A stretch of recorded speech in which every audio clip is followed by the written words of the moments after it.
아침에 랩이라 그랬죠? 네, 원래 시편이 이게 노래 가사예요. 노래를 부르는 게 랩이라 그랬잖아요. 여러분 시편을 읽을 때 청소년들이 이렇게 읽으면 좋을 것 같아요. 자세를 좀 어떻게 해요? 이렇게 해가지고 이렇게 읽으면 온몸이 더 잘 읽을 수 있을 것 같아요. 랩을 여호와여 주의 말씀대로 주의 인자심을 주의 보를 내게 임하게 하소서. 이거 조금만 빠르게 하고 약간만 이렇게 움직이면 랩이 되는데 그러면 청소년들 더 잘 읽고 그럼 몸이 막 이해를 하게 될 것 같아요. 여러분 어떻게든지 말씀 한번 읽어보기를 힘쓰시길 바랍니다. 네. 시편은 랩이다. 따라하세요. 시편은 랩이다. 아멘. 네, 그러니까 몸을 흔들어가면서 그래서 지금 이스라엘 각 유대인들은요 말씀을 이렇게 읽을 때 흔들면서 읽어요. 흔들면서. 네. 자 오늘 말씀은요 자유와 기쁨을 회복하는 말씀입니다. 여러분 자유롭고 싶죠? 아니에요? 아 이거 참 자유롭고 싶지 않아요? 이미 자유해요? 네. 여러분 자유롭고 싶은 거예요. 여러분 기쁘고 싶죠? 근데 입이 안 떨어져. 왜 그런지 아세요? 자유를 원하는데, 기쁨을 원하는데 입이 자유롭지 않아. 묶여 있는 거거든요. 여러분 하나님께서 말씀을 통해서 우리에게 자유와 기쁨을 주십니다. 자유와 기쁨을 누리고 얻을 수 있는 놀라운 능력을 주십니다. 여러분 자유는 그냥 얻어지는 게 아니에요. 하나님 주셔야만 자유가 주어져요. 유명한 말씀 중에 진리가 너희를 자유케 하리라. 여러분 이거 경험해 보셨어요? 진리가 우리를 자유하게 한대요. 돈이 많으면 우리가 자유할 수 있는 것 같아. 돈이 많으면 동남아 연가지밖에 못 가는데 더 멀리 갈 수 있는 자유가 폭이 넓어질 것 같아요. 그렇죠? 직급이 높아지고요. 그러면 더 자유롭고 더 기쁘게 살 것 같잖아요. 그런데 하나님 주신 자유와 기쁨은요 진리가 주는 거예요. 여러분 말씀을 듣고 깨닫고 이 말씀대로 순종하고 살아가면요 여러분 온 세계가 하나님께 속하여 있는데요 이 말씀 안에서 동남아 여행 다니고 살 거를 유럽까지도 갈 수 있고 그냥 조그만 요만한 그냥 삶의 지경에서 아웅다웅 그냥 하루하루 겨우 살아갈 인생이 진리를 깨닫게 되고 진리의 말씀이 우리 안에 들어오게 되어지고 우리가 말씀대로 순종하게 되어지면요 온 세계를 다니면서 살아가고 그것도 능력 있게 살아갈 수 있는 오늘 본문 말씀에 나오는 것처럼 여러분 잊어버려 지나가서 모르지만 자유롭게 다닐 수 있는 일을 나오고 자유롭게 다닐 수 있는 하나님의 놀라운 능력이 주어지기를 축복합니다. 이 자유와 기쁨을 얻기를 원하는 사람들마다 아멘. 아멘. 네. 아직 얼굴이 조금 시들어 있는데 좀 지나다 보면 좀 더 푸르게 될 것 같아. 근데 자유와 기쁨을 회복하는 말씀인데요. 우리 시편 119편을 통해서 히브리어 알파벳 22개 8번째 반복해서 쭉 배웠다 그랬잖아요. 아이들이 이걸 통해서 말과 언어를 글자를 배웠어요. 알렙은 머리라고 하는 뜻이고 원래 알렙이 이 모양이 황소 머리예요. 풀 달린 황소 모양의 머리예요. 머리. 당시에 이걸 머리라고 생각했고 가장 중요한 거였거든요. 힘이 있고 그래서 우두머리, 주인 이런 뜻이에요. 그래서 말씀을 가장 머리로 삼을 때 하나님을 가장 먼저 구할 때에 하나님의 말씀이 내 마음의 모든 것을 좌우하는 주인이 되어질 때 내 생각, 내 뜻, 내 계획, 내 스케줄, 내 다이어리에 기록된 대로 살아가는 것이 아니라 하나님 말씀대로 내가 살아갈 때 말씀이 주인 노릇할 때에 오히려 복을 받게 된다는 거예요. 그걸 아이들에게 가르쳤어요. 왜? 누가 가르쳐요? 인생을 살아본 부모가. 돈을 주인으로 삼고 내 머리 믿고 살아보고 해봤자 별거 없더라. 하나님 말씀을 주인으로 삼고 살아갈 때 진짜 복이 있더라. 그래서 자녀들에게 살아본 부모가 말씀으로 주인 삼아라. 그러면 말씀으로 복을 받게 될 것이다. 이게 1절부터 8절까지 내용이었거든요. 그런데 부모가 내가 그렇게 안 살아봤어. 그러면은 못 가르치는 거죠. 이 복을 못 받는 거죠. 그러나 안 늦었다. 지금부터라도 말씀을 주인 삼으면 하나님 주시는 복을 받게 될지어다. 이거 선포할 때는 아멘을 얼른 찾아 먹어야 돼요. 될지어다. 아멘. 아멘. 그리고 베스 이건 집 모양이거든요. 집. 네. 이 집은요. 그때 말씀의 제목이 뭐였냐면 말씀을 내 마음에 두라예요. 로마서 12장 1절. 그러므로 내가 하나님의 모든 자비하신 너희를 권하노니 너희 몸을 하나님 기뻐하시는 거룩한 산지 되로되리라. 이는 너희의 드릴 영적 예배니라. 고린도 이후서 말씀에도 너희 몸은 하나님이 거하시는 성전인 줄 알지 못하느냐. 베스트를 통해서 우리가 이 집을 짓는데 그 집 안에 하나님의 말씀을 두어야 된다는 거예요. 내 마음 안에. 내가 문 밖에서 문을 두드리노니 누구든지 그 문을 열면 내 음성을 듣고 하나님의 말씀을 듣고 문을 열면 내가 그에게로 들어가서 그로 더불어 먹고 그는 나로 더불어 먹으리라. 그러니 우리가 집을 짓 때 우리 가정 안에 또 내 마음의 집 안에 하나님의 말씀을 그 마음에 두라는 거예요. 그리고 세 번째 말씀은 이 알파벳이 김멜이죠. 낙타 모양이죠. 보상이라는 뜻이라고 그랬어요. 상인이 낙타에다 무거운 짐을 싣고 멀리 가서 그 물건을 팔면 고생한 보상을 받아요. 그런데 우리 인생 가운데 어느 때 마음이 상하고 억울하고 그래요? 노력했는데 대가가 없을 때. 그 사람 잘해줬는데 그 날 배신해버릴 때. 내가 그 사람을 칭찬하고 그 사람을 위해서 많은 걸 해줬는데 뒤에서 내 욕하고 다닐 때. 억울하고 마음 상하거든요. 그럴 때 어떻게 해야 돼요? 그럴 때 우리는 하나님의 말씀 앞에 나아가는 거예요. 그럴 때 하나님의 말씀 앞에 나아갈 때 하나님이 우리의 보상이 되어주신다는 걸 깨달아요. 그래서 그때 말씀의 제목이 뭐였어요? 상한 마음을 치료하시는 말씀이었어요. 우리가 억울한 일, 배신당할 때, 마음 상할 때, 외로울 때, 고독할 때, 슬플 때 있어요. 그때 하나님 말씀이 우리를 위로해 주시고 치료해 주십니다. 그러면서 세상에서 뭐 어디 생각하고 살아가면 맨날 상처받고 억울하게 살아가요. 그러나 하나님이 상 주시는 자이심을 믿어야 할지니라. 그러면요 우리 마음이 상처 안 받아요. 치유가 돼요. 회복이 돼요. 그 다음 알파벳을 뭘 배웠어요? 달래, 문이라고 하는 뜻이에요. 그리고 해, 문이 옆에 구멍이 뚫려 있죠. 창문을 뜻해요. 창문, 호흡, 숨구멍 이런 뜻이에요. 이게 동사로 쓰여질 때는 보다, 창문 여고 보잖아요. 보다 이런 뜻이에요. 우리가 열심히 집을 짓고 살아가지만 깜빡 잊고 문을 안 만들어 버리면 뭐죠? 감옥이 돼 버리잖아요. 열심히 공부하고 일하고 달려가고 수고하는데 숨도 안 쉬고 달려가면 쓰러져 버리고 말잖아요. 그래서 집 짓는 거 중요해요. 뭔가를 성취하고 노력하는 거 중요해요. 일하는 거 공부하고 다 중요해요. 그런데 문 만들어 놓고 창문 열고 숨구멍 열고 살아가야 된다는 거예요. 그때 진정한 사랑과 평안을 회복하게 되는 것입니다. 그리고 이제 오늘 말씀은요, 히브리 알파벳 바브와 자인 두 개를 다룰 거예요. 바브는 무엇이냐면 이 막대기 끝이 약간 딱 꼬부라졌어요. 왜 안 나와요? 약간 2부 예배 때부터 손발이 좀 떨어지는 것 같아요. 약간 마음에 안 들려고 그러는데 뭐야 너 왜 이렇게 나와? 이게 아닌데 네, 알파벳이 보여야 돼요. 그거 없어졌어요 그거? 네, 참. 네, 주여.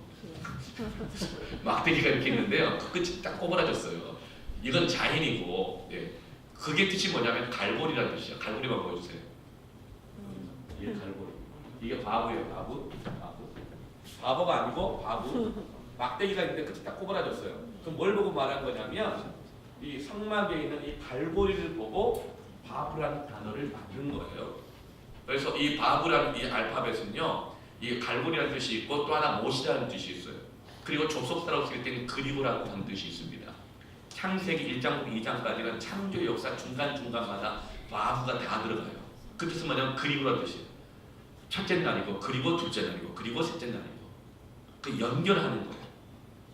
이건 뭘 뜻하냐면 하나님께서 모든 것을 합력하여 선을 이루신다는 거예요. 바브를 통해서 그리고 계속 연결시켜 나간다고 하는 것이에요. 그리고 이 갈고리가 뭐냐면 성막을 만들 때 천막으로 만들었잖아요. 천막마다 위에 50개 구멍을 뚫어놓고 50개 갈고리를 걸어놔요. 그리고 그것을 딱 걸면 성소 안에 있는 하나님의 임재가 있는 휘장이 만들어져요. 이 갈고리가 딱 뭐냐면 지금 커튼 고리 있죠? 커튼핀 그거 똑같은 기능인 거예요. 그러니까 이 말씀의 갈고리, 기도의 갈고리를 계속 걸면 당장 아무 의미 없는 것 같지만 어느 순간 하나님이 임재하시는 커튼이 만들어진다는 거예요. 성막이 지어지게 된다는 거예요. 그리고 그 안에서 기쁨과 자유를 회복하게 된다는 거예요. 그리고 나면 그 사람이 뭐가 되느냐? 그 다음 자인, 빼막대기 끝에 이렇게 딱 뭐가 딱 붙어 있거든요. 이게 뭐냐면 화살촉 같기도 하고 이게 칼이에요, 칼. 검을 뜻해요. 그리고 어떤 도구, 연장, 꼭 망치 같기도 하고 도끼 같기도 하고 그러잖아요. 연장, 검, 도구를 뜻해요. 그렇게 해 나갈 때 어느덧 아무 쓸모 없었던 내가, 무능력했던 내가 예리한 검으로 변화되는 거예요. 하나님의 의의 병기로 변화되게 되는 거예요. 이거를 자녀들에게 가르쳤어요. 어떤 상황에서 가르쳤는가? 또 한 가지 조금 재미난 거 배워볼까요? 하나님을 여호와라고 부르잖아요. 그렇죠? 따라합시다. 여호와. 하나님 여호와라 부르거든요. BC 1400에서 500년 그 사이에 하나님이 이스라엘 백성을 모세를 통해서 구원하실 때 모세가 물어봐요. 우리를 구원하신 자가 누구냐고 물어보면 누구라고 말해야 될까요? 그러죠. 하나님이 그 이름을 밝혀주셔요. 여호와라고. 이 히브리어 알파벳은요. 히브리어는 우리는 왼쪽에서 오른쪽 있는데 오른쪽이 왼쪽을 읽어야 돼요. 오른쪽 맨 끝에 보면 손바닥 모양이 이걸 요드라고 해요. 알파벳 요드. 네. Y 같은 그런 발음인데 요드. 이게 손이에요, 손. 손을 보고 만든 거예요. 그 다음에 옆에 해죠, 해. 아까 해가 뭐 뜻이라 했죠? 창문 숨구멍이라고 했죠. 근데 동사로 쓰일 때 뭐라 그랬어요? 어려워요? 동사로 쓰일 때 창문 열고 뭐죠? 보다. 그런 뜻이에요. 그 다음에 바브. 바브가 뭐라고 했어요? 갈고리, 못 이런 뜻이죠? 그래서 못을 또 해. 동사로 쓰이면 보라. 손을 보아라. 못을 보아라. 이게 여호와의 뜻이. 뭘 말하는 걸까요? 예수 그리스도. 지금은 이스라엘 백성을 애국 땅에서 모세를 통해서 후임받아 가르고 10가지 기적 제안과 유월절을 통해서 구원해냈지만 하나님은 어떤 분이시죠? 앞으로 우리를 구원하실 때 예수 그리스도께서 십자가에 못 박혀 죽으심으로 우리를 구원하실 거라는 것을 그 이름 안에 미리 담겨놨어요. BC 1400, 1500년 때면요, 모세는요 예수님도 몰라요. 신약 성경도 없어요. 십자가가 없어요. 그럼 하나님께서 당신 이름 가운데 하나님의 구원 계획을 우리에게 알려주신 것입니다. 민수기 23장 19절 말씀에 하나님은 사람이 아니시니 거짓말을 하지 않으시고 인생이 아니시니 후회가 없으시도다. 어찌 그 말씀하신 말을 행하지 않으시고 하신 말씀을 실행하지 않으시랴. 하나님은요 수천 년 전에 말씀하셨다 하더라도 하신 말씀을 반드시 행하시고 이루십니다. 거짓말하지 않으세요. 예. 말해놓고 나서 후회가지고 나 그때 내가 그때 뭔 생각했는지 몰라 취소 이러지 않는다고요. 사람은 그렇게 해요. 약속해놓고 나서도 손해볼 것 같으면 그때 내가 잘 몰라서 그랬어 막 취소해버려요. 후회한다 그래요. 그럼 하나님 그러지 않으시는 거예요. 반드시 말씀대로 이루시는 하나님이십니다. 내 말이 너희 안에 거하면 무엇인지 구하라. 그리하면 이루리라. 여러분 하나님의 말씀이 있는 사람 운동력이고 활력이 있다고 했어요. 역사해요. 하나님의 말씀을 여러분 안에 두게 되면 어떤 일이 나냐면 하나님이 움직이신다니까요. 역사하신다니까요. 하나님의 말씀을 내가 읽고 묵상하고 순종하고 살아가면요 이 돌대가리가 금대가리가 되고 게으른 사람이 성실한 사람이 되며 두려운 사람이 담대한 사람이 되고 무정한 사람이 사랑하는 사람이 될 줄로 믿습니다. 이게 말씀의 능력이라는 거예요. 무슨 책을 읽어봤든 학교 교과서를 달달 외워도 나는 안 변해요. 학교 교과 다 외운다고 인생 바뀌는 게 아니에요. 그러나 말씀을 내가 읽고 순종하고 내 안에 들어오게 되어지고 기도하면 하나님이 실행하세요.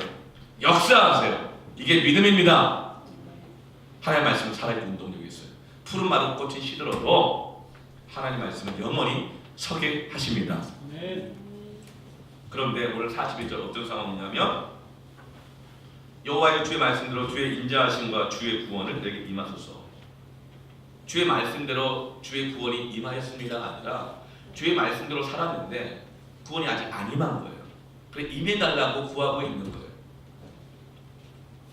여러분 말씀대로 살았는데 신앙생활 열심히 했는데 현실에서 하나님의 역사가 안 나타나는 거예요.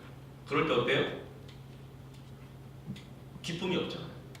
교회 올 때, 예배 드릴 때 자유롭게 못 오고 발걸음이 무겁고 다른 기쁨을 찾아가고 싶고 그렇잖아요. 그러면서 그때 교회 오는 게 자유가 없고 억압인 것 같고 막 족쇄인 것 같이 느껴지지요? 안 그래요? 기도해봐야 뭐하나 찬양해봐야 뭐하나. 안 그럴 수도 있겠다. 왜냐하면 찬양해보지 않고 기도해본 적이 없기 때문에 혹시 그럴지도 모르지만 그때 우리 기쁨과 자유를 못 누릴 수 있어요. 하나님 내가 정말 직장을 하나님 내게 허락하신 내가 열심히 내가 살고 하는 영광 돌리고 전도하고 직장에서 최선을 다해 일해서 하나님의 영광을 더 나타내도록 하겠습니다. 막 그렇게 기도했는데 신길에서 떨어졌어. 막 연봉 깎여. 막 이래요. 그럼 직장 갈 때 발걸음이 어때요? 기쁨이 없어요. 그리고 직장이 마지못해 다니는 무거운 족쇄가 돼요. 학교 가는 것도 그래요. 기쁨이 없고 자유가 없죠. 바로 그럴 때 어떻게 해야 할까? 은혜는 받았는데 현실의 삶에 아무 변화가 없을 때 우리는 어떻게 해야 할 것인가? 아무것도 하지 말고 그냥 기다려야 될 것인가? 아니면 그냥 내 힘으로 내 방법으로 백방을 뛰어다녀야 할 것인가? 그러다가 시간 다 보내고 나면 어떤 마음이 들어요? 그렇게 시간을 다 보내고 나니까 때로는 결혼 시기도 놓치고 공부 시기 놓치고 백수의 세월이 길어져 가지고 경력 단절이 되어 있는 상태. 세상에서 마치 끊어진 존재같이 되어버리고 학교에서 왕따가 되어버린 존재 같고 뭐 하나 내세울 것 없는 그런 상태가 되어 있는 것 같을 때 지금 시편의 이 기자는 뭐라고 말해요? 말씀대로 살았으니 주의 구원이 임하게 하소서. 이렇게 지금 고백하고 있는 거예요. 그런 상황이 되면 세상 사람들이 뭐 어떻게 말해요? 42절 보세요. 그리하시면 내가 나를 비방하는 자들에게 어때요? 아직 구원이 임하고 있지 않으면 세상 사람들 우리를 비난한다는 거예요. 어떻게 비난해? 너 교회 다닌다면서 너 하나님 잘 믿는다면서 왜 되는 일이 그렇게 없냐? 그 많은 시간 맨날 교회 가서 시간만 허비하고 수련회 간다 그러고 MT 간다 그러고 선교 간다 그러고 봉사한다 그러고 그 시간 다 허비하고 좋은 기회 다 놓친 거 아니야? 이렇게 비방한다는 거예요. 세상 사람들이. 그게 뭐 하려고 하는 거야? 헛수고하지 말라고. 그러면 할 말이 없어요. 그래서 42절 보세요. 비방하는 자들에게 대답할 말이 있사오리니. 이 말은 뭐예요? 대답할 말이 좀 있어야 되지 않겠냐고. 이런 고백인 거예요. 이런 상황이 될 때 우리가 제일 싫어하는 게 뭐예요? 사람들 만나는 게 막 제일 싫어요. 특히 명절 때 친척들 만나면 뭐라고 물어봐요? 너 학교는 들어갔니? 이런 거 질문해요. 그런데 너 하나님의 때에 따라서 지금 갈 수도 있고 안 갈 수도 있고 못 갈 수도 있고 그리고 또 나중에 갈 수도 있고 더 좋은 데 갈 수도 있고 아닌 데 갈 수도 있거든요. 그런데 딱 그런 말 딱 들을 때 그 사람이 하는 말이 너 교회 다니면서 기도했으면서 왜 너는 안 되냐? 그런 말 할 때 할 말이 없게 된다는 거예요.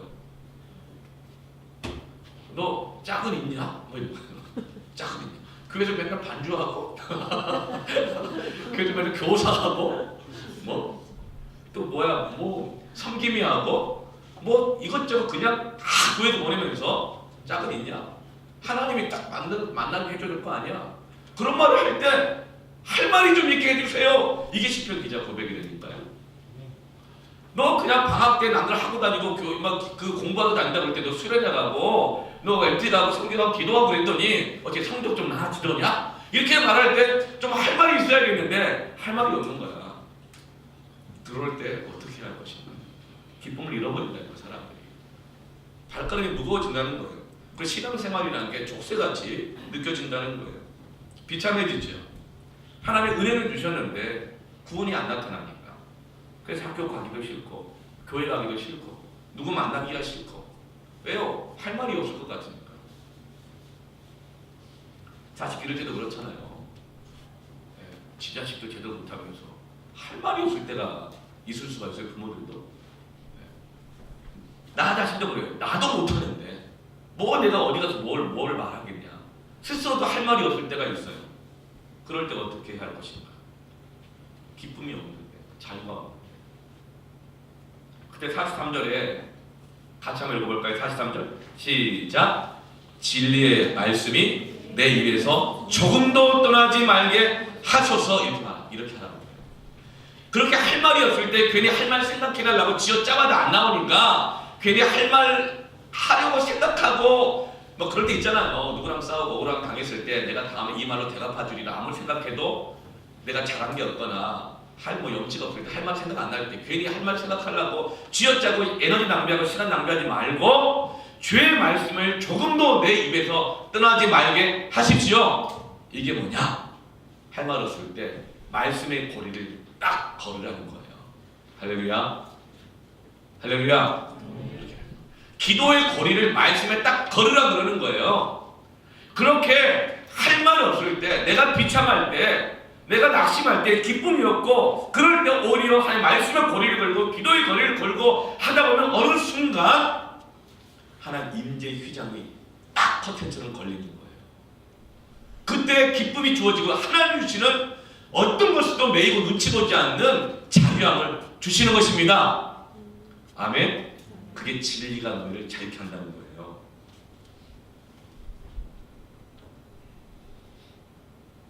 제가 터키 선교 갔는데 아프간 난민 중에서 엘리어스라는 사람을 만났어요. 환한 사람이죠. 머리 환한 사람. 네, 저분이 엘리어스예요. 아프가니스탄 사람이에요. 이란에서 국제 NGO 단체에서 일을 하다가 어떤 이 외국인에게 복음을 전하고 예수를 믿게 되었어요. 국제 NGO 단체에서 일했기 저 사람 영어도 꽤 해요. 학식도 있어요. 돈도 많이 벌어요. 그런데 주님을 알고 나니까 마음껏 찬양하고 예배하지 않으면 기쁨이 없는 거예요. 그 자유가 없이 살 수가 없는 거예요. 그래서 그 좋은 직장을 버려두고 예수님을 더 기쁨과 자유함을 믿기 위해서 터키로 난민으로 도망나갔습니다. 그리고 나서 자기 아내도 불러들였고 어머니 불러들이고 동생들 그리고 여동생 그리고 매제된다.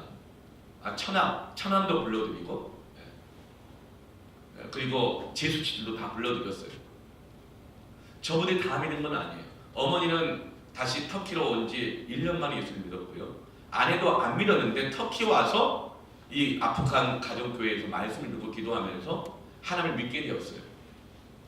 그리고 남동생, 큰 남동생은 온 지 7개월 만에 믿고 또 남동생은 5개월 만에 믿고 여동생은 3개월 만에 믿고 그리고 이 매제는 믿은 지 5주가 되었어요. 여전히 안 믿고 있는 사람도 있어요. 그래서 가까이서 보면 얼굴 표정과 색깔이 다 달라요. 그런데 마지막 결론은 뭐죠? 엘리어스처럼 환해지는 거예요. 저 얼굴에 뭐가 느껴져요? 난민 같아요? 기쁨이 보여요? 안 보여요? 보입니다. 자유가 보여요? 안 보여요? 보입니다. 난민인데 저분은 기쁨과 자유가 있어요. 어떻게? 진리로 자유를 얻은 거예요. 아멘. 여러분 예배드릴 때 지금 여러분 표정이 이 엘리어스와 같게 되기를 축원합니다. 아멘. 저기 스데반의 얼굴이에요. 핍박받고 조롱당하고 돌 맞아가면서 천사와 같았다 그랬어요. 사람들의 미움, 조롱, 비난에 묶이지 않아. 그 안에 진리가 있어요.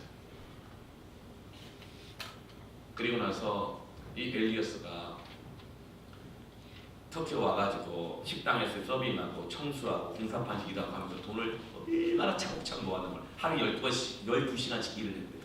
그리고 저녁 8시마다 교회에 모여서 성경 공부 모임, 기도 모임, 뭐 예배 드리고 이렇게 한 거예요. 그러면서 열심히 늘 돈을 조금씩 모아서 지금 뭘 하냐면 커튼 장사를 해요. 그리고 카펫 장사를 해요. 그 장사를 하나님이 또 은혜를 부어주시니까 이제는 커튼과 카펫을 그 집집마다 인테리어 해주는 인테리어 사업을 해요. 그 돈을 난민치고는 많이 벌게 됐어요. 그 기도 모임 때마다 예배 때마다 앞에 식탁 앞에 빵들 보이죠? 저게 주식인데 늘 식사로 그 교회 성도들 전체를 먹이는 일을 해요. 그리고 동생들을 부모들을 하나씩 하나 데려다가 예수를 믿게 했어요. 그러면서 저 아프가니스탄 가정교회에 서줬습니다. 저 가정교회 보면 회색으로 커튼이 있죠? 이 엘리어스가 달아놓은 거예요. 발바닥에 있는 양탄자 엘리어스가 깔아놓은 거예요. 아프간에서 난민으로 들어오면요 광장에서 갈 데가 없으니까 밤새 덜덜 떨면서 자요. 그러면은 세련역에 가서 카펫을 들고 가요. 깔아줘요. 잠을 재워줘요. 그리고 일자리가 있는지 같이 알아봐줘요. 그리고 그 사람이 일자리를 찾아가지고 월세로라도 방을 가지고 들어가게 되어지면 나중에 자기가 커튼을 달아주고 카펫을 깔아주는 거예요. 그렇게 사랑을 나누고 섬기는 거예요. 그러면서 교회가 세워져 갑니다. 저는 저 커튼을 보면서요 바위, 갈고리 이게 보이더라고요. 제가 물어봤어요. 엘리어스 이분 영어를 좀 하니까 저도 영어를 조금 하니까 담대하게 대화를 했어요. 당신 힘들지 않아요? 지치지 않아요? 당신 난민인데 아니 그럼 열심히 번 돈 가지고 남 좋은 일만 하면 당신 지칠 것 같은데요. 근데 그 중에서 또 사람들이 떠나간 사람도 있어요. 자기 입속만 딱 챙기고 떠나가 버린 사람도 있어요. 화나지 않아요? 억울하지 않아요? 마음 상하지 않아요? 계속 이렇게 하고 싶어요? 힘드시죠? 그래서 제가 기도해 주려고 그랬더니 이 엘리우스가 뭐라고 말하는지 알아요? 난 기뻐요. 기뻐요. 나는 편안함은 없지만 기쁨이 있어요. 제가 깜짝 놀라가지고 어떻게 그렇게 기뻐할 수 있어요? 이렇게 말해요. 이 가정교회 지도자가 누구냐면 오미드라고 하는 분이에요. 이란 사람인데 일단 난민으로 와서 이 교회를 개척한 거거든요. 오미드가 날마다 전해주는 하나님의 말씀을 듣고 기도할 때마다 놀라운 영적 격려와 위로와 희망을 얻고 있습니다. 진리가 너희를 자유케 하리라. 여러분, 우리가 대답할 말이 없을 때, 가진 것이 없을 때, 내세울 것이 없을 때 뭐 해야 돼요? 하나님의 말씀의 고리를 거십시오. 기도의 고리를 하나님께 딱 거시길 바랍니다. 그럼 어느 순간 인재의 장막이 쳐지는 거예요. 인재의 장막이 세워지는 겁니다. 진리가 내 안에 충만하게 되는 것입니다. 어떤 고난도 배신도 역경도 어려움도 우리를 종록하게 할 수 없는 하나님의 진정한 자유의 담대함, 믿음이 생기는 것입니다. 그 사람의 교회를 세우는 거예요. 현대판 아프가니스탄 쉰들러 리스트가 되는 거예요. 말씀을 통해서 영적 격려를 받았다고 했어요. 그게 자신의 기쁨의 근원이라고 했어요. 여러분, 격려를 받으면 기쁨이 와요. 어떤 사람이 이렇게 말해요. 아유, 앞으로 잘 될 거야. 여러분, 그럼 기쁨이 와요? 진짜 잘 될 것 같아요? 그러나 하나님의 말씀으로 격려를 받으면요, 고난 중에도 인내할 수 있고 기쁨과 자유의 능력을 얻을 수 있습니다. 한 징징대는 아이가 있어요. 애들 징징대거든요. 여러분, 부모님이 가장 행복했을 때가 언제냐면 여러분들이 엄마 배 안에 있었을 때였어요. 나오는 순간부터 부모님은 자유 끝이야. 기쁨 끝. 네. 물론 또 다른 기쁨이 있지만, 네. 애가 어리면 어딜 못 가거든요. 비행기도 못 타요, 잘. 어디 여행도 갈 수가 없어요. 파마도 마음대로 못 해요. 자유가 없어요. 먹는 것도 마음대로 못 먹어요. 근데 애들이 얼마나 더 징징댑니까? 근데 그 옆에 잘 참는 아버지가 있었어요. 이렇게 말해요. 종철아, 좀만 참아라. 오래 안 걸릴 거야. 조금만 참아라. 그런데 이 아이가 더 발버둥 쳐요. 그래서 또 이 아버지 이렇게 말합니다. 종철아, 조금만 있으면 엄마가 올 거야. 5분만 참아. 5분만 참아. 그러다 이 아이가 막 더 발버둥을 치고 컵을 집어던지고 난리를 피우는 거예요. 그래도 아빠는 또 참으면서 이렇게 말해요. 종철아, 더 참아라. 멋지게 기다리자. 지금이 고비다. 조금만 참으면 돼. 그 모습을 주변에서 보다가 구경하던 사람들이 감동을 받은 거예요. 이 아버지를 보면서. 그러면서 이렇게 말해요. 아우, 멋지십니다. 이런 아빠를 둔 종철이는 정말 축복받은 아이예요. 감동받았어요. 그러자 이 아빠가 말해요. 제가 김종철인데요. 이해가 되세요? 거기서 어떻게도 돼요. 내가 김종철인데 내 아들 유빈이 있고요. 싫어해요. 종철아, 좀만 참아라. 스스로 격려하는 거야. 누가 경쟁할 사람이 없으니까 엄마 좀만 오신다. 이게 바로 마라나타 주 예수의 곧 오시옵소서예요. 초대교회 성도들은 조금만 참자. 대림구유에서, 괴렘에서, 지하 동굴에서, 바위 교회에서 숨어 있으면서 조금만 참아라. 조금만 참아라. 우리 주님 곧 오신다. 곧 오신다. 뭘 붙들고? 말씀을 붙들고, 말씀을 붙들고 기도하면서 우리 주님 조금 있으면 오신다. 그게 격려했던 거예요. 히브리서 10장 23절 25절 말씀을 보면 또 약속하신 이는 믿으시. 하나님의 약속은 믿으시다. 믿을만 하다는 거예요. 반드시 실행하신다는 거예요. 그러니까 우리가 믿는 도리, 즉 말씀을, 소망을 움직이지 말고 여기 기웃 저기 기웃거리지 말고 말씀의 고리를, 기도의 고리를 하나님께 딱 걸고 굳게 잡고 서로 돌아보아 사랑과 선행으로 서로 격려해 주면서 모이기를 팬 어떤 사람을 습관 같이 하지 말아요. 조금만 어려우면 안 나가. 조금만 어려워지면 딴 길로 갈 거야. 조금만 어려워지면 후회해. 조금만 힘들어지면 아이고 괜히 했어. 그런 습관으로 하지 말고 조금만 피곤하면 아유 오늘 몰라. 그러지 말고 오직 권하여 그날이 가까이 오는 것으로 더욱 그렇게 격려하시기를 바랍니다. 말씀을 굳게 붙들고 여러분 거룩한 습관을 격려해 줘야 돼요. 다른 습관 격려해 주면 안 돼요. 나보다 야, 대박, 대박, 이거 좀 봐, 이거 좀 봐. 그럼 가정을 모여가지고 우와 대박 서로 막 격려하는 거야. 격려. 이런 아이템이 있다니 막. 네. 하나님의 말씀을 읽는 거룩한 습관을 격려하십시오. 말씀대로 살아가도록 서로 격려하십시오. 기도하도록 격려하십시오. 모이기를 힘쓰는 거룩한 습관을 격려하십시오. MT를 가야 돼. 수련을 가야 돼. 하나님 놀라운 말씀이 있을 거예요. 이번에 청소년부 MT의 김유비 목사님이라고 삼국지에 나온 유비의 이름이. 근데 이 목사님이 대학교 목사할 때 학생 잠깐 있었는데 훌륭한 목사님이에요. 인생 얘기를 들어보면요 정말 그런 인생이 없어요. 정말 바닥 중에 그런 바닥이 없어요. 네.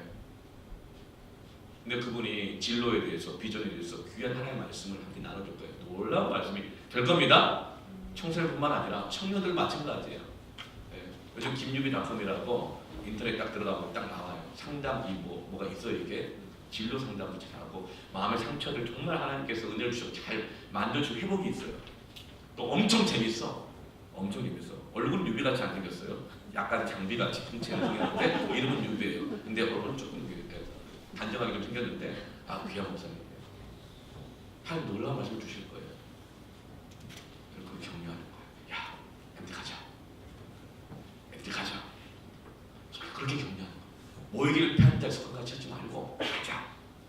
학원 꼭 가야 되냐? 하나님 말씀으로 해 채워줘야지. 그 말씀으로 인생을 결정해. 꼭 학원? 학원. 여러분 학원보다 하나님 말씀이 더 소중합니다. 여러분 인생 결정합니다. 믿습니까? 이게 믿음이 되니까 이게 믿음이 되니까요. MT까지 사모하세요. 청년에도 MT가 된다고 3월 1일 하루 종일 사모하세요.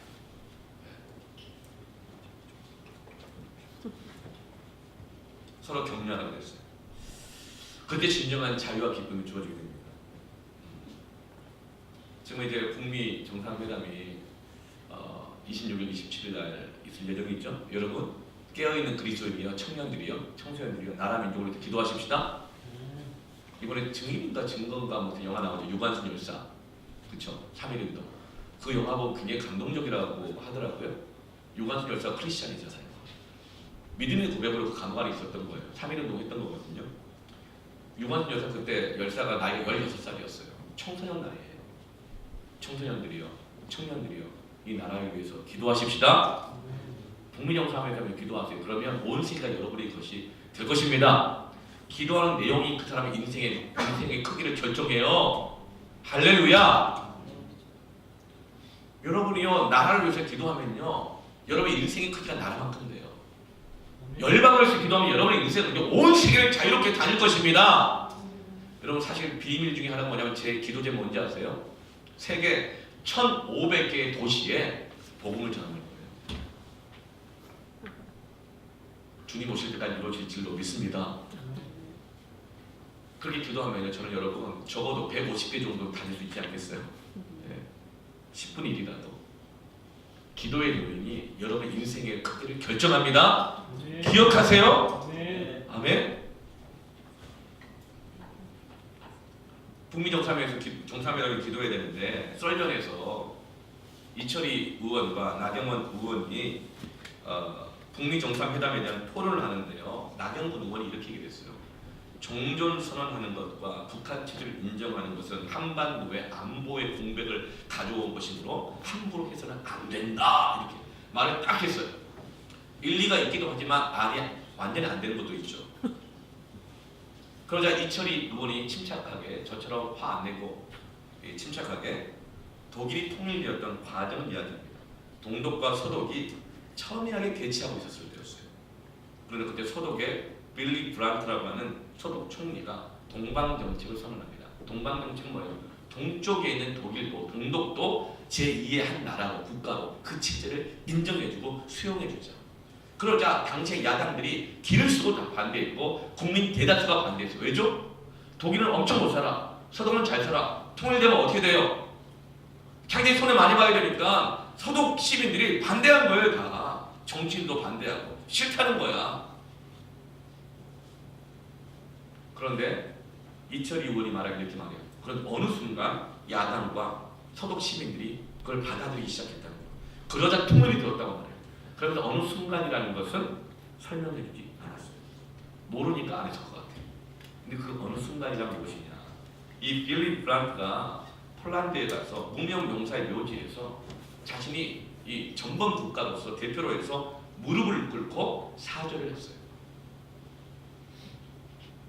보이시죠? 1970년이었어요. 이게 시작이에요. 그 어느 순간의 시작. 지도자가 무릎을 꿇고 회개하면 그때부터 하나님이 자유를 주시는, 기쁨을 주시는 그 시작점이 될 줄로 믿습니다. 남의 탓하지 말고, 남의 탓하지 말고 교회가, 성도가 대신 죄를 끌어안고 기도하고 무릎 꿇고 회개하기 시작하면 그 어느 순간이 시작됩니다. 너희가 겸비하여 돌이켜 회개하면 하나님께서 땅을 고치시리라. 역대한 말씀이에요. 그러자 세계 언론이 다 이렇게 말했어요. 한 사람이 무릎을 꿇었지만 일어선 것은 독일 전체였다. 그럼에도 불구하고 10여 년 동안 아무 일이 없는 것 같아요. 구원의 역사가 안 이뤄져. 그럴 때마다 할 말도 없고 답답하죠. 그러나 그 어느 순간은 아무도 모르는 때에 호련이 일어납니다. 1983년에 50명의 촛불 집회가 모이기 시작했어요. 무릎 꿇은 빌리 브란트 옆에 50명의 촛불 된 청년들이 있죠. 독일 동독 청년들이, 공산주의에 있는 동독 청년들이. 왜 이들이 촛불을 들었냐면 이 장막 때문에 여행을 자유롭게 할 수가 없는 거예요. 그러니까 통일을 위해서 기도한 집회를 한 게 아니라 자유롭게 좀 여행 좀 할 수 있게 해달라고 데모를 한 거예요. 촛불을 들고. 그러자 독일 경찰들이 막 포위하고 잡아가고 그러잖아요. 그 어디로 다 도망가냐면 바로 옆에 있는 한 작은 니콜라스라고 하는 한 교회로 다 모이는 거예요. 저 교회에서 모여서 뭐 하고 있을까요? 촛불 집회했을까요? 교회 오게 되면요 기도를 하게 돼 있어요. 기도회가 시작된 거예요. 어느 순간 이들이 의도했던 게 아니야. 통일을 의도한 것도 아니에요. 기도하려는 것도 아니었어요. 그러나 하나님께서 그 어느 순간을 준비하신 거예요. 그렇게 해서 50명이 기도하기 시작했는데 1989년 6년이 지나자 매주 월요일 오후 6시마다 기도하는데 그때 이제 50명이 10월에 2만 명이 모이기 시작했어요.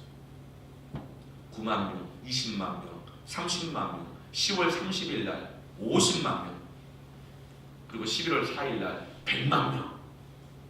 50명의 촛불 부대가 100만의 기도의 끈이 된 거예요. 어느 순간이요.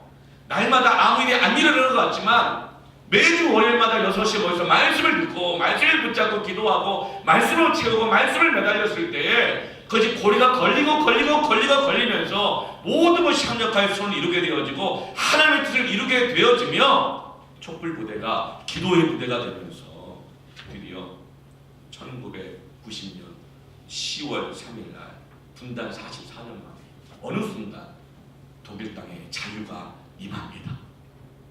할렐루야. 놀라운 거예요. 정치학자들은 몰라요. 외교 전문가들은 몰라요. 그냥 어느 순간이라고 말해요. 독일 통일이 얼마나 우습게 이루어진지 아세요? 사람 생각을 못해요. 한 10만 명 정도가 독일 장벽 근처에 모여가지고 막 이제 기도하고 막 집회를 하는데요. 그때도 여전히 통일이 아니었고 여행 자유화를 달라고 그랬어요.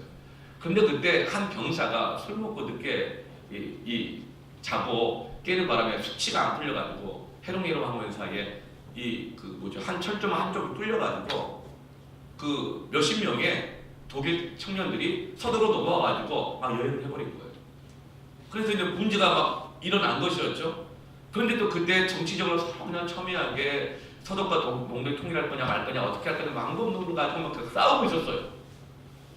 그러던 쯤에 이제 어느 기자가 이 서독과 독일 이 서독의 그 대변 외교부 대변인에게 언제쯤 이 회의가 끝나고 결정이 나겠냐고 통일이 되겠냐고 언제쯤 장벽이 무너지겠냐고 이 질문을 했는데 참 희한하게도 독일 사람인데도요 그 철저한 독일 사람이 그 외교부 대변인이 전날에 술을 너무 많이 먹어가지고 아침에 술이 덜 깼어요. 실제로 기자회견장에서 술이 덜 깼어.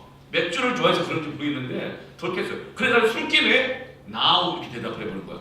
나우 이러면서 지금 당장이요. 잘못된 오보가 나간 거예요. 술김에. 그 말을 듣자 장벽에 모여있던 수많은 기도의 죄인들 중에서 자유다 하면서 수십만 명이 한꺼번에 몰려가가지고요. 장벽이 무너지는 거예요. 그렇게 해서 독일이 통일이 된 거예요. 어느 순간 사람이 무릎 꿇었다고만 되는 게 아니에요. 아무것도 변화가 없는 것 같지만 말씀 붙잡고 기도하기 시작할 때 하나님이 감동하시고 역사하시면서 우리에게 자유를 주십니다. 이게 대안이에요. 지금 북미 정상회담 위에서 통일 때문에 촛불 부대와 태극기 부대가 막 난리잖아요. 그렇죠? 여러분 어떻게 하시겠어요? 촛불 든다고 되는 게 아니에요. 태극기 휘날리며 듣는 게 아니에요. 촛불 부대가 기도의 부대가 되어야 합니다. 태극기 부대가 기도의 부대가 되어야 합니다. 정치적 성향이 같은 게 중요한 게 아니에요. 정치적 성향 같다고 통일되는 게 아니에요. 기도할 때 하나님의 대안이 되는 것입니다. 그럴 때 어느 순간 하나님의 자유가 오는 거예요. 그러면서 자유롭게 다닙니다. 45절 말씀 보세요. 내가 주의 법도들을 구하였사오니 자유롭게 걸어갈 것이오며. 아멘. 그럴 때 우리가 학교 갈 때 자유롭게 걸어가는 거예요. 기쁨으로 걸어가는 거예요. 회사 갈 때 기쁨으로 자유롭게 걸어가는 거예요. 교회 올 때 예배 올 때 기쁨으로 자유롭게 걸어가는 것이고 명절 때 시댁을 가든 친척집을 가든 누구를 만나러 가든 자유롭게 당당하게 걸어갈 수 있는 것입니다. 아멘. 여러분 스카이 캐슬이라는 드라마를 봤어요? 네, 다 끝났다 그러죠? 그 핵심 주제가 뭐냐 물어봤더니 자녀의 인생은 부모와의 관계가 결정한다 그래요. 이건 상식이에요. 정말 그래요. 부모 좀 잘 만나면 인격적이고 돈 많고 잘 가르치고 뭐 사람이 많고 이런 부모님 만나면 자녀 인생이 더 좋아지겠죠. 그러면 상식이지 진리가 아니에요. 그 상식의 매임이 어떻게 돼요? 종로로 돼요. 어떻게 종로로 돼요? 다 좋은 부모 만납니까? 또 좋은 부모로 다 좋아요? 아니거든요. 종로로 돼. 나 부모를 잘못 만나서 이래. 나 아버지를 잘못 만나서 이래. 난 잘못된 집안을 만나서 이래. 내가 좀 더 해가지고 과외를 더 많이 다닐 수 있었다면, 나를 부모가 팍팍 밀을 수 있었다면, 그건 종로로 다는 거예요. 그러나 이건 진리는 뭐예요? 하나님이 우리 인생을 결정한다는 게 진리입니다. 그래서 하나님이 이렇게 주님이 이렇게 말하잖아요. 너희가 나를 따라오거든 내 아들을 따라. 내 누이와 모친을 미워할지라도 나를 따르라.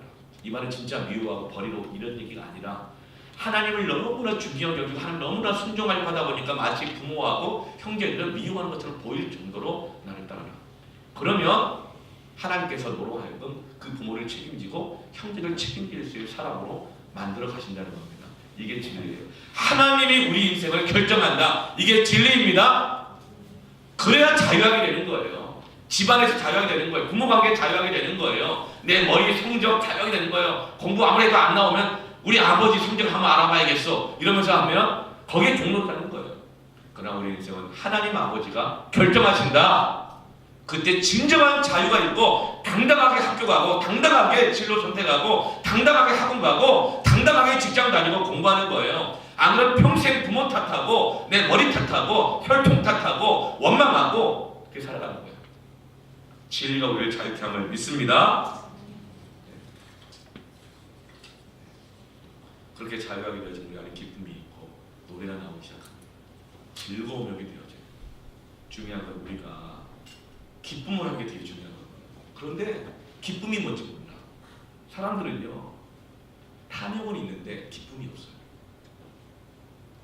욕구는 있는데 기쁨이 뭔지 몰라. 정욕은 있는데 정말 진정한 사랑을 몰라요. 그런데 그래서 내가 너 앞으로 뭐 하길 원하니? 대답할 말이 없을 때. 너 정말 하나님을 사랑하니? 대답할 말이 없을 때. 넌 정말 무엇을 기뻐하니? 대답할 말이 없을 때. 앞으로 뭐 하고 싶니? 대답할 말이 없을 때. 말씀의 고리를 걸고 기도의 고리를 걸면 그 앞에서 진정한 기쁨이 무엇인지를, 여러분이 기뻐하는 것이 무엇인지를, 여러분이 자유롭게 다니게 할 것이 무엇인지 하나님의 그 뜻을 깨닫게 된다는 것입니다. 이거를 부모들이 자녀들에게 가르쳐주고자 했던 것입니다.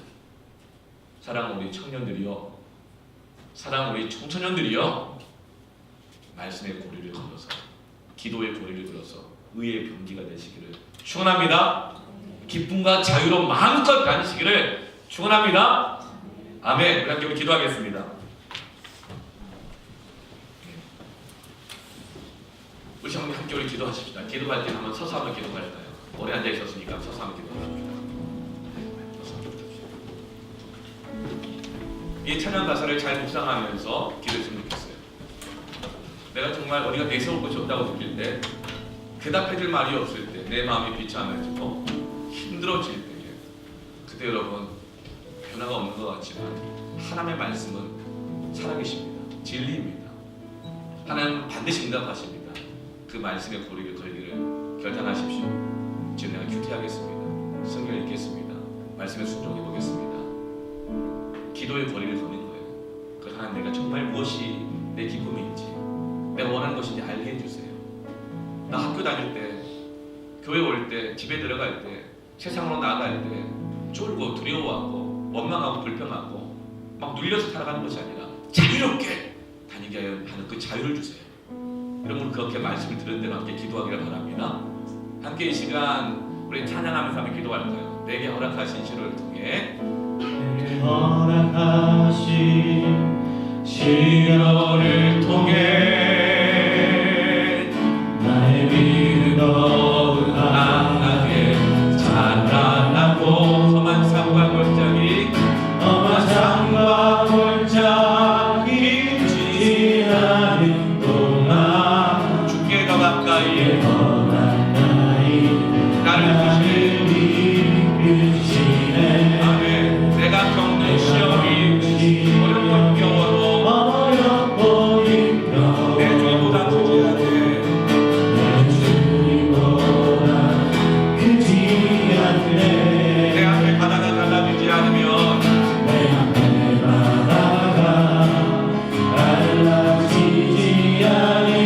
주가 너무 가까운 위에 함께하리. 아멘. 나는 믿네.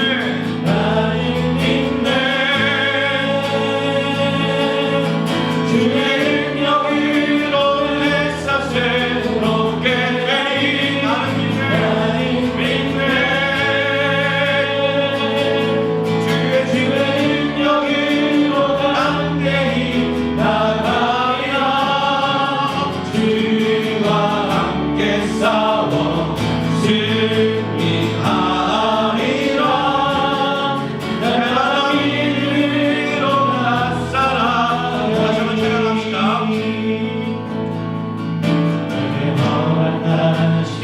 여러분, 잘 기도합시다. 찬양하면서 기도하십시다. 어떤 시련이 있나요? 어떤 연약함이 있나요? 어떤 험한 산 골짜기를 지나가고 있나요? 주님께 더 가까이 나가십시오. 주님께 구하십시오. 주님이 여러분의 인생을 완전히 바꾸실 것입니다. 기쁨과 자유를 주실 것입니다. 이 시간 주님 앞에 입을 열어서 기도하면서 나아가십시다. 기도하겠습니다. 하나님 아버지, 주님 감사합니다. 하나님 안에 시련이 많이 있고, 어려움이 많이 있고, 낙심될 때가 많이 있고, 후회될 때가 많이 있고, 미래가 두렵고 걱정스럽고, 나 자신이 한심스럽고, 정말 할 말 없을 때가 있고, 꿈만 내게 주는 것이 아무것도 없다고 느낄 때가 많습니다. 그러나 이 우리 인생 그 어떤 것으로 결정되지 않습니다. 성적으로도 부모로도 그 어떤 것으로 결정되지 않습니다. 하나님을 결정하십니다. 하나님을 결정할 때마다 그렇게 하시고 말씀을 보내게 들고 기도의 고리를 들고 더 가까이 나아가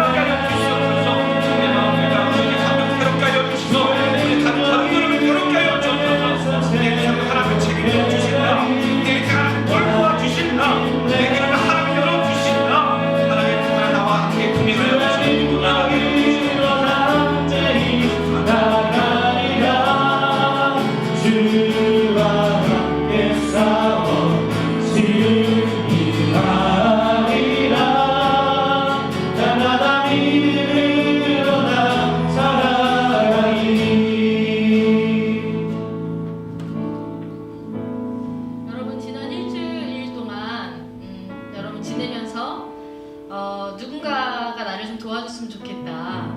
그런 마음이 들었던 시간들이 있으세요? 불안하거나 두렵거나 답답하거나 외롭거나 또는 너무너무 짜증이 나서 내 마음을 어떻게 해야 될지 모를 때 공부를 시작하긴 했는데 과연 이게 가능할까? 이런 막막한 마음이 들 때 진로를 위해서 취업을 위해서 뭔가 시험을 준비하고 있는데 생각보다 준비가 안 됐을 때 우리는 그냥 이 마음을 불안해하고 불편해하는 것으로 그 시간을 넘길 때가 많이 있습니다. 그런데 하나님께서 우리에게 주신 특권이 무엇이냐면 그럴 때 하나님이 나와